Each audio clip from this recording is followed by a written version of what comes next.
I think the most important thing was this containment policy, which is devised by a US diplomat named George Kennan in 1946. He sends this long telegram from Moscow to then President Harry Truman, trying to explain how the Soviet Union expands, how it has a plan for world conquest. But the Soviets, Joseph Stalin, the Soviet leader, is not like Adolf Hitler.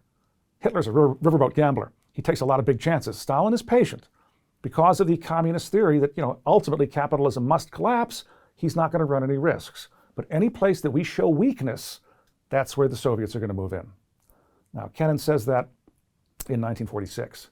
And at that point, Harry Truman is thinking containment basically applies to Europe. So he gets the Truman Doctrine in 1947, the Marshall Plan, 1948, to try to shore up the economies of Western Europe, which had been devastated by World War II. Then China falls to the communists in 1949, and all of a sudden Truman has to consider Asia too. And right after, the year after China fell to communism, and incidentally the Soviet Union exploded an atomic bomb that same time, much earlier than the Americans thought they would. In 1950, Paul Nitze and other diplomats in the State Department wrote this document, National Security Council Document 68, NSC 68. So they talked about how containment needed to be applied on a worldwide basis, not just Europe. And it was going to cause at least a quadrupling of America's military budget. We're going to be put on more or less permanent war footing.